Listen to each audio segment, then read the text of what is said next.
Hey, welcome to Business Beats. Lawrence here. Today we're interviewing James Rennell. So James is a property developer, 30 plus years in the game. Started off in single family home and we end the conversation on a $250 million deal, right? So imagine what there is to learn from a guy with that breadth of experience, okay? So it's a great conversation. He's not your average white tile developer. You know, those guys who move into a community and design and build these horrible apartment complexes, and we've all seen them. And they're in it for the money, right? They do it just to make money. They don't really care too much about the environment either and what they're adding to the landscape of that particular suburb or community.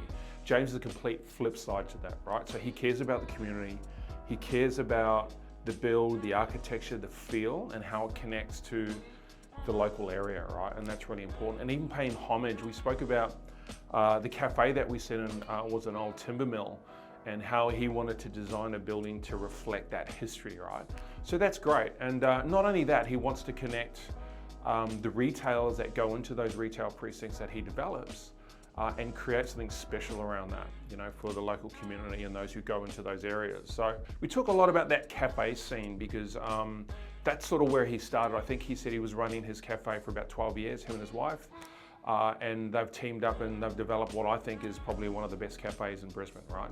So, you know, I go there to get my coffee. So there's a lot to learn on this episode. So if you're looking to move into that space, you know, certainly stay tuned and have a listen. But we start the episode with James talking about why he decided to go straight into retail after single family, right? So we're going to pick it up there. I hope you enjoy the episode.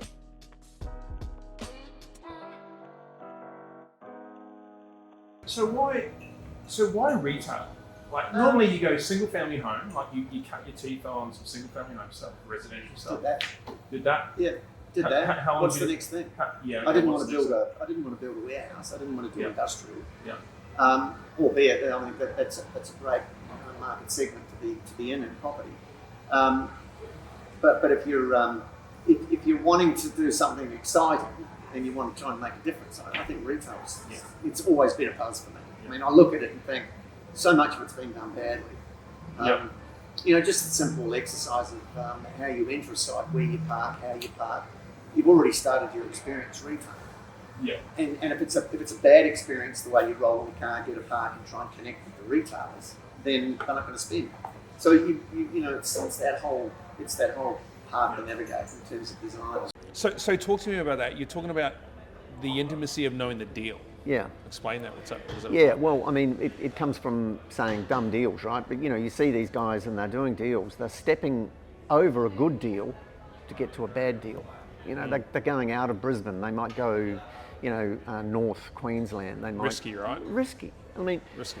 You know, I mean, I find that there's enough going on in Brisbane for me to be excited enough here. I don't need to go out of Brisbane and go somewhere else. That is a different market. I don't understand who's there. I don't understand the metrics or the players. Yeah. You know, you can be taken down. Councils operate with in some of these remoter locations.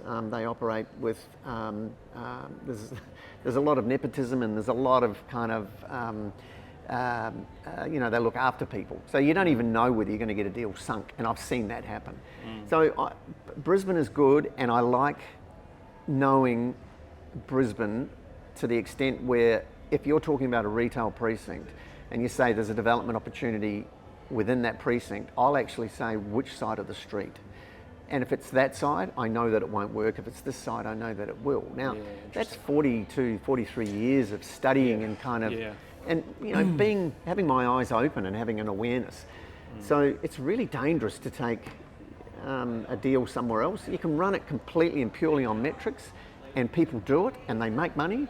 But for me, I prefer not to. I like to sort of stick to what I know here, and I don't need to be the next big thing in property. I just need to be comfortable. It's funny in business what I see, you know, I coach a few young people who are starting their companies, and what they do is they tend to build the first story and then they knock it down and build a second story without building upon the first one, right? So they're constantly running for deals in different markets. And what they don't see is they don't use that Pareto principle rule of 80-20. Well, maybe you shouldn't be looking in other markets. You should be looking deeper in the market that you're currently in. Yeah, right? I agree. They're chasing that unicorn, right? Yeah. And sometimes that's really risky. Yeah, I agree. Especially in big commercial property deals, because there's lots of ones and zeros involved in those deals. So you built, so we're sitting in one of your cafes in Albion, in Brisbane, which is, full disclosure, where I get my coffee from every morning. So there's a lot of, when I walk in here, there's a lot of, there's a feel in this place, right? Like you have people come in and they do events here and weddings here. And, so to me, it was very intentional. So it seems like you're being very intentional. It's got a vibe to it. Yep. Even the people that work here, I think when you guys recruit, and you might not know this, but I think you recruit to the culture because those are the people that come through. So talk to me about that. Is that conscious or do you just walk into that? Well, there's two parts there, isn't it? There's staffing, which is the second part. The first part is design, right? Yeah. One thing I became very aware of in terms of developing retail is understanding, why do some retailers succeed and why do others, fail? I mean, there's obviously the natural thing. Some people just don't know how to run a business, and some people almost go into retail without a business plan. They don't even kind of understand it. But I think, assuming they know their business, assuming they've got a business plan, the next most important thing, depending on what you're selling, whether it's clothing, coffee, any form of retail, in hospitality, a fit out is an absolutely crucial part of it. And my Rennell Interiors days of doing fit out, doing retail, building these things, seeing failures, watching a lot of money being spent, thinking, is that really wise? Do you need to spend that amount of money to actually achieve the same result in terms of bottom line? I saw a lot of failures in there, and I saw a lot of opportunity. And so when you get to do you buy your own building and you get to do your own business, which my wife and I do here in this cafe. I mean, bear in mind, across this precinct there's 9 tenants, so we're one of 9, so we've kind of got skin in the game. But we built this first, as you probably are well aware, and in doing it, my interiors days, my design, my passion for architecture and whatever, I realised that you don't try and force a fit out into a space. A space has to kind of talk to you about what it is. I mean, this was a 120-year-old timber mill with timber yard next door, open yard. So, there's a couple of really cool things there. To have an inner city, inner north, so close to the city property that still has a yard that's never been built on, that was Albion's first timber mill and yard, timber yard, is pretty cool, right? Now, when you look up and you look around at these old trusses, they kind of speak to you, There's been a lot of timber history going on in this place. So what you've got to do is you've got to then be sympathetic to that history, and you've got to think about the type of business you might want to put into that history. How do you travel beyond it being a timber mill, timber yard to being a hospitality experience? All of that kind of naturally evolves for me, and my wife and I, we love interiors. She'll style something differently to me, maybe the same, but we're all kind of on the same page. So what's not happened here is we haven't forced a fit out into the space. And I've seen some designers in retail being paid a lot of money for their client. And they even get the colours wrong. I mean, colours in retail are really, really important. If you put the wrong colour into a coffee shop, people won't buy coffee, they won't buy food. Yeah, interesting. It's actually deeper than you think it is, right? It's way deeper, right? So you've got to understand all of that, and you've really got to think it through carefully. The other thing that I see is a lot of waste. So I see some of these fit outs with some of these interior designers forcing their fit out into a space. And I'm kind of going, it just is jarring. You didn't need to spend that. And they're spending millions of dollars doing it. And you think, you could have done that for half the price and you actually get a better result. And it'll drop to your bottom line. Why? Because people come in, they're comfortable in your space. It's an extension of home. It gives them a relief to what could be daily grind. And you ask yourself, why is that happening? Well, I mean, I know why, because we're kind of ticking all those boxes of understanding the psychology about what relaxes people inside a space. And if a fit out is forced into a space, you're not realising why you're actually anxious, like why you're not comfortable. I mean, so staff was the last part, but staff are very, very important, obviously. You know, whether you could have a great fit out, you could have everything right, you could have right food, right coffee, all of that. But if you've got a staff member that doesn't welcome you in, doesn't smile, you're not going to enjoy the experience. So staff's important, music's important, colours, the fit out's important, being sympathetic to the building so that you're enjoying the building as much as you are the fit out. Really important to get a balance between all of that. If you can navigate all of that and you're good at being in business, you're going to have a successful property. I mean, you know. It's funny, I mentioned, and I call them white tile developers, right? Yeah. Where I constantly see, especially retail, Yeah. coffee shops especially. Right? Yeah. These guys, you know, they just probably semi-retired or they were teachers and they're going to remortgage the house and start a cafe and know nothing about the business. And what happens is when you see them, they go into the fit out and spend 250 grand on it. But there was already an existing fit out there. Yeah. They just cleaned everything out and then neurosis has kicked in and they put all this horrible stuff in there. Yeah. You know what I mean? It was a very successful business before you came here, but you've decided to change everything. And then, you know, 6 months later, they're out of business because they're not making any money. Yeah, they've got to put their stamp on it. Everybody They've got to put feels their they've got to stamp on it. put That's right. their stamp on it. Yeah. Sometimes that's a little bit arrogant and ignorant, really, because, well, you haven't even sold a cup of coffee yet and you're spending $250,000. Well, what experience have you got? And what experience in fit have you out? got? Like, what do you understand a fit out Yep. needs to do Yep. in terms of achieving Yep. that relaxed Yep. feeling that someone has when they walk in? Yeah. I mean, I love watching people sit in the space. I love people walking into the space that haven't seen it before, and it opens up like a labyrinth, and you just watch their faces, their jaw drops, they go, wow, like you know that you've got them at that point. You deliver good coffee and good food, and you'll have them for a long time. Yeah, I think it's an important thing that, especially in that hospitality vertical, right, where they just get it wrong. Yeah. Like, there's probably cafes around here that I can actually get a park in, but I still persevere to park here, right? Yeah. Because I think when I walk in, it's a bit weird, right? But it feels like home a little bit. Yep. I just connect to it, right? Yep. So I think Yep. that's really important. Yeah. So I just want to go back to staff. So you mentioned that finding the right staff to accompany the business is really important. So what do you go through to find the right staff? Yeah, well, we've been doing the coffee thing for 12 years. I hadn't been in hospitality, neither did my wife before then. Obviously, my property background, my wife's federal government.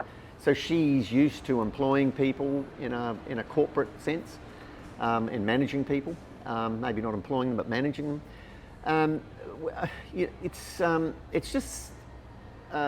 second nature. You know, like the moment someone comes in, if I'm not part of the interview process, I can actually walk past the interview and I can say to my wife, yes, we keep her. I can just tell straight away. Yeah. I mean, I think every entrepreneur watching this is like that, right? I think Yep. we have a tuning fork in us, right? It's Yeah. like, I know in 5 seconds whether this Totally. is the right person or not. Yeah. Totally, right? Yeah. It just happens, yeah. Yeah. It's weird, but Yeah. it happens. Yeah, I mean, if someone's not relaxed enough in the interview, they're probably not going to be relaxed with my customers, and I'm not going to set them loose on my customers because, you know, one of the things that we've got, whether it's male or female, I mean, we use the term sort of resting bitch face, like you can't have that. You have to melt yourself away, and you have to present yourself like you know your best friend's walking in, and as much as we might say that's what you've got to do, you would know all of the staff that we employ, they love our customers. It's you know, they know their coffee, they know, and you know, that's not new in coffee cafes, but you've got to have staff that actually know who that person is, and really there's just a lovely empathy between everybody. Kind of, you know, you can tell whether someone's having a good day. You can make their day better by just showing them a smile, you know, respecting them the moment they walk in. I think, for every business owner, right, it's Yep. critical if you don't hire the right people Yeah. and you can't even get that right. So you've got mum and dad, you know, Bob and Jane. I remember 15 years ago, everyone was saying, oh, I'm going to set up a cafe. Oh, great. You know, I had every third person was telling me that. And probably 99% of them are out of business. Right? So they do that investment, they go through that process. Not only that, they don't even know how to hire people. They just hire them. Or they work in the business. So what they've done is they've got a really expensive job. That they're working more hours now than they were when they actually had a job. Yeah. And they weren't doing that. So I remember when Kirsty and I first kicked off, we had one of our girls came in who hasn't worked for us for a couple of years, but she was with us for 8 years. And she walked in, we all gave one another big hugs. That was just this morning. And it was lovely to see Jem. She's now living in Canberra. But we have a relationship with our staff. You know, we get to know them really well, and they enjoy working with us, and we enjoy working with them. But so you get great continuity of staff. So if you've got someone on staff who understands the culture and has been with you for 8 years, you bring someone new in who you know ticks the boxes, you put those two together, within a month, that person's got 8 years worth of culture right inside them. They understand everything that we're doing. So having long-term employees is critical to that transitional process of bringing new staff through. But always being on the hunt. Like, you know, coffee, you know you're going to have attrition. You know, we put a lot of people through uni, study. We have a lot of people on visas working here that want to spend a year in Brisbane. You've got to be constantly looking for those people that tick all of the boxes to be that next employee. So we're constantly recruiting. And if we find somebody who is just standout, we'll find the hours for them. We always do, you know, because we're multifaceted here, from cafe to functions business. You know, this thing operates 7 days a week, and 3 nights a week we run through till midnight with licensing. So it's very easy to give someone the hours and the variety. It's not just sitting at a machine making coffee. You can be pouring a beer, a glass of wine. You can be setting up for a wedding. You know, it's a lot of things. There's a lot going on in this precinct, right? That you own. Is that intentional? Like, do you go, you know what I want to do? I want to get retailers in there that complement, or do you just go, I don't care as long as I can pay the rent? No, it was completely curated. Like, you have this amazing inner north suburb, Albion. You know that the demography around here, you've got a lot of people can walk in, scooter in. It's kind of a it can become a hub. It wasn't. It was dead from 5 o'clock. When we first started the cafe, you would have been mad to say, well, we're going to open and sell beer and wine. And we couldn't in those days anyway, because we weren't licensed to do so. But you would have thought, anybody would have said I was stark raving mad to think that I could turn an industrial precinct into that. But you know, it's not a hotel that we've created. What we've done is we've looked at a bunch of artisans. So, you know, we've looked at coffee roasters, we've looked at brewers, we've looked at distillers, you know, and artisans in terms of bakery and patisserie and those sorts of things. So having those guys in a way need an industrial space, because, you know, to roast or to brew or to have a commercial kitchen for pastries and what have you. You can't just set those things up in what is traditional retail space.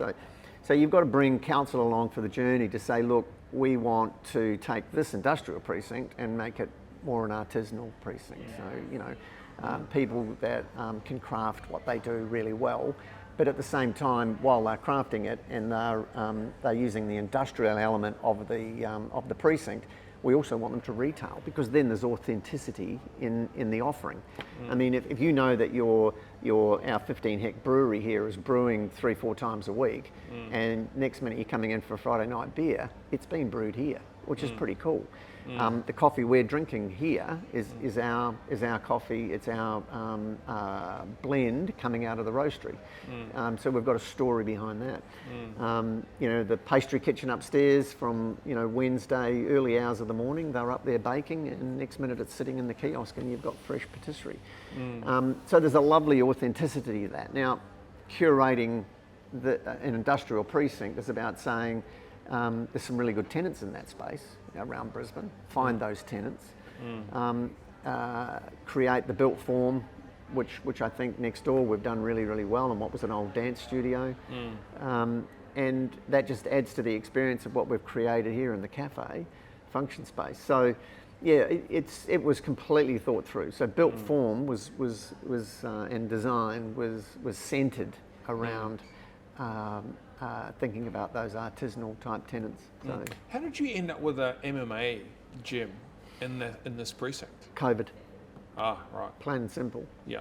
So that current layout, you know, there's the risk of DA. So I settled it in 2019. Yeah, got it. Yeah. And we were, you know, 3 or 4 months into the build, and COVID hit. We shut the whole thing down for 8 months. And I just remember thinking, what the hell have I done? I bought a building. We've now got a global pandemic, you know. Google global pandemic. How long does that last? Oh, it's only going to go a couple months. What are the wins and losses? How can we get through this, you know? And yeah, I mean, I ended up picking up instead of buying my 15 hect brewery out of China and paying nearly $1 million for it, right? I got one up the road, just they went broke because of COVID. And Yeah. I picked a brand new 12-month-old 15-hectare brewery for Yeah. 320,000 or something. You know, so Right.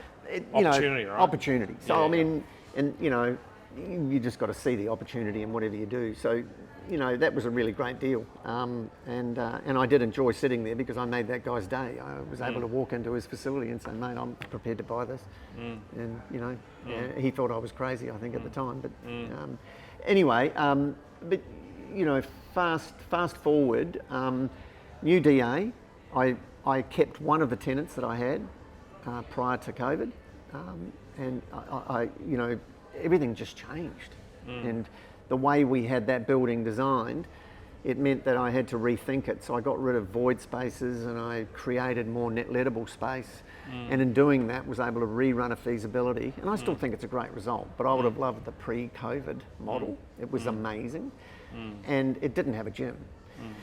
So what we've done is we've created a gym space, but we've also created a space that sometime in the future, if the gym decides it doesn't want to be a gym anymore, we've got the ability to turn it back into a function space. Just convert it. And it's a beautiful space. Yeah. You know, we've got a pergola out the front that we've designed not as a pergola but as a deck, and that deck we just need to put flooring on it.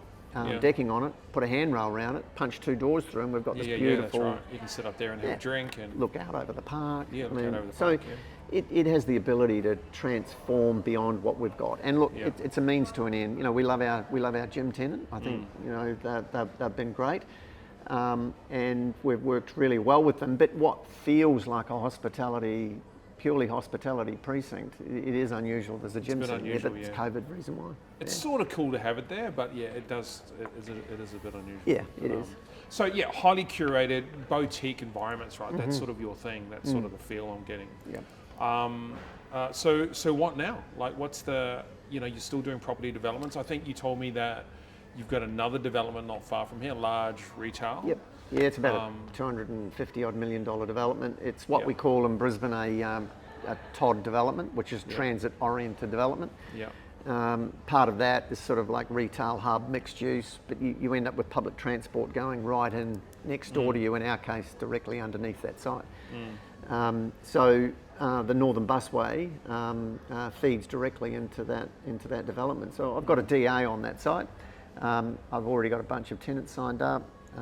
You know, we've got 140, I think, last design, 2 residential towers that we may or may not build. We might decide just to do the retail hub. But you know, it's called LAMINGTON Markets, and LAMINGTON Markets is it's a larger version of this. I mean, you know, it's in the suburbs, but because I've taken over 8,000 square metres there, I can turn it into a market retail development. So it's not going to be a traditional supermarket, it's going to be market. You know, you go to the butcher, you can buy beer paired with the sausages you buy. You go to the sushi bar, you can buy some sake that'll be either warm or chilled sake to go with, you know, whatever sushi you might buy. So that deal.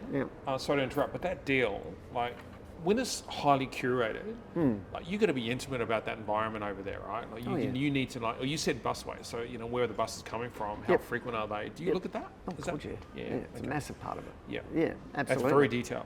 But it's also, you know, we're slow in Brisbane to transition to the TOD style development. In the sense that we still want to hop in our car and we still want to, like you want to drive to the place and get a cup of coffee and then drive to the next place, park right out front. So car parking, unfortunately, is still a critical part of what we do. I think in time, we will start to use public transport more, like we do, say, in Sydney and Melbourne.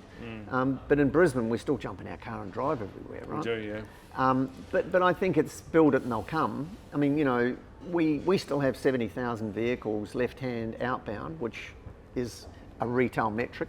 People convenient shop on their way home. They don't convenient shop on their way in. So for it to be convenient, you've got to be left-hand side of the road.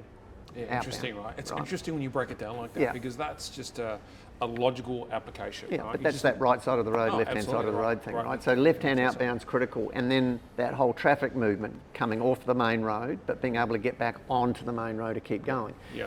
And then that gives you what's referred to from a demography point of view as rogue trade. So you might have a primary and a secondary catchment, and you know that could be a 5 or 10k radius. It'll all have its natural barriers, whether you've got creeks that prevent people coming from that suburb across the creek, or whether you've got a railway line that prevents people coming across. You then draw what is a primary secondary. But when you've got a busy road like Lutwich Road, right, running directly past your site with 70,000 vehicles, not to mention the busway with And those people vehicles there. don't want to stop, by the way, because that's like a straight run, right? Yeah, so what makes them stop? What makes them stop? It's the Well, you've got to theatre. have parking. It's the theatre of the building. Like correct. we're already, you know, we would win an award if we had built that now. The DA, it's a stunning building. It looks Yeah. beautiful. I mean, you could not drive past it without wanting to go in. Yeah. And you know, that's where built form's so important. I mean, you could cut corners and save yourself $4 or $5 million, and for the next 10 years, you're going to be spending $4 or $5 million marketing it, trying to get people into the building. Well, use the money and create something beautiful. That 250 mil deal, right? Yeah. Like that's a big deal. Yep. Does that include the towers or exclude the towers? No, that includes the towers. That includes the towers. So I don't know, we've gone up 30% in price, so it's probably more like 280 odd million. yeah, right. So Anyway. that's a big deal. A lot It of is. risk, right?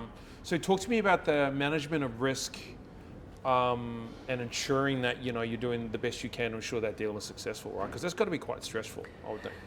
Yeah, it's like anything. My my catchphrase is, I mean, it's been said before, but you know, property is like grabbing the tiger by the tail, and you can't let it go, because if you do, it'll bite you. So you've got to just keep wrestling with it. And you know, we've got all these interest rate rises at the moment. It's put a bit of a dampener on the construction price, and it hasn't given our builders a lot of confidence in terms of giving us a fixed price contract. We're managing that. We're value engineering other outcomes, and you know, we're renegotiating with some tenants to get their base rents up. Yep. We will get the deal done. I mean, it is a big deal, but it's a project that Brisbane's got to have. It's you know, there was a press release only about 4 months ago, and it was nominated as part of that press release as one of the 8 most significant developments to be happening in That's Brisbane. amazing. So you know, it's pretty special. I mean, Queen's Wharf is on that list, which is huge, and we're sitting there. All the others, by the way, were had government stamped all over them, you know, because they were partnering with a lot of those things, and government certainly partnered with Queen's Wharf, whereas ours is 100% private. Yeah, right. So we were the only private one in that mix, Yeah. and I think that just says a lot about. It just says a lot about, you know, the site. It's close in a city. It's on an arterial, and it's big enough in scale where, you know, we're not doing the normal supermarket model, which in my mind, a supermarket model or a Westfield shopping centre model, it just sucks the life out of a suburb, and everybody goes internal. And from a community point of view, you don't get a lot out of that internalised experience. What we've got with Lamington Markets is completely the opposite. We want to turn it round on itself, and we want to make it so that there's this amazing homogenised community experience with all of these retailers that collaborate, and they're all forming part of one big market. And the moment we do that, we're going to connect people better to the land. You know, they'll understand where their food's come from. You know, it's been said many times that whole paddock to plate experience is talked about, but it's not really ever delivered properly. Yeah, I love that. I think that's there's a lot of passion behind that, right? Even you know, when you say paddock to plate, you know what I mean, that encompasses a lot of different Huge. things. Yeah. You know, including the building, the architecture, how it's laid out, and you talk about traffic coming in and out of the facility. People don't do that anymore. No, they Like, don't. That's an art form to a point, right? And not 90% of our supermarket experience, right, from a duopoly, 90% of that, they just basically give us what they think we want. And highly they engineered. I and find I know. walking into Woolworths is highly engineered. It's just so sterile, isn't it? Isn't it? It's like, And the other thing is the back end of that, you know, I mean, they're working the margins back the other way, you know, they don't come up with their catchphrase, you know, in terms of value. Their marketing is all about, you know, cheap products, and they're always holding their value. I won't give away the catchphrase because you know who I'm talking about, but that back end where they're pulling margin from the farmer, they're pulling margin from the people that are doing all that work. I don't want to do that, you know. I don't think it needs to be that.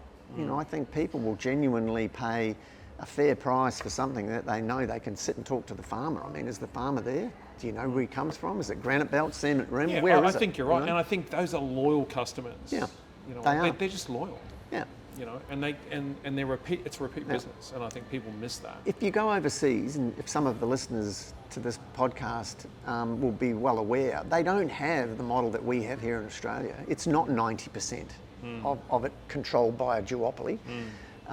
You know, it's much more spread across markets. It's much more relaxed. Pockets of markets. Yeah, right? I mean, and it's more equitable in that sense. So you actually get a better model, and people feel much more connected to community when they go shopping, you know, rather than that clinical experience of just walking down a bunch of aisles, and you know, and it's intense light, and you know, they might have butcher and they might have baker. And no one's fooled by the fact that it's the same group, and they're just labelling things to try and make them look like a market, but they're not. You know, who wants that? I don't want it. So I like that, because that says to me everything in property is a bit counter-cyclical.